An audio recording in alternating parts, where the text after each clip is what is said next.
السلام عليكم ورحمة الله وبركاته على كل الستات المنافسنا، وربنا يجعل حياتكم كلها سعادة.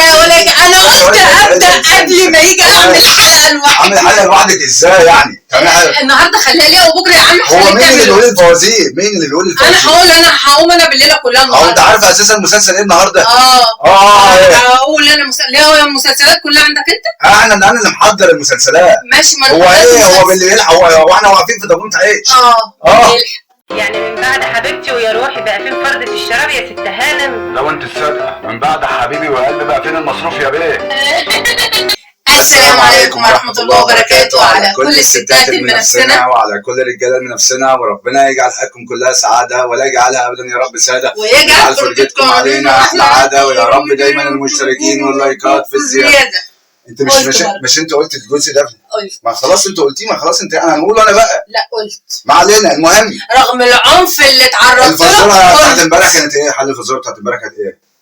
يوميات ونيس. يوميات ونيس. طبعا المسلسل ده احنا كلنا كنا بنحبه، والمسلسل اللي جاي برضه احنا كنا حبيناه واتفرجنا عليه لانه كان مسلسل جامد. هو كان قديم شويه برضه، هو كان من جزء واحد عموما يا جماعه، يعني عشان خاطر نجيبه من الاخر يعني. طيب نسينا حاجه مهمه. ايه؟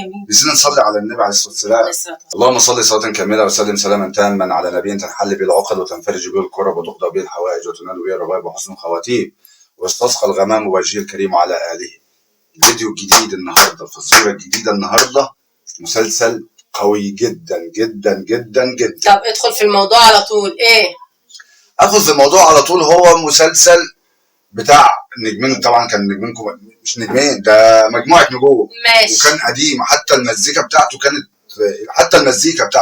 كانت معلمه مع الناس. فما بالك بالقصه. انا عارفه بالمزيكا يعني، قول لنا حاجه فيه يعني. الحاجه اللي كانت فيها ومن الاحداث بتاعته ان كان في البطله حبت البطله وهي كانت بنت ميكانيكي، وهو كان راجل من اغنياء الصعيد، واتجوزها، لما اتجوزها شهر هو مات، وفضلت هي قاعده، ولما خلفت راحت رايحه هناك الصعيد، وكان اخوه الكبير اللي كان هو المتحكم في الموضوع يعني وكده. هو يوم فرحه يبقى هو اللي في دماغي. تمام. بس ادي المسلسل انا عرفته، انتوا اكيد عرفتوه. يبقى انت مسلسل ايه؟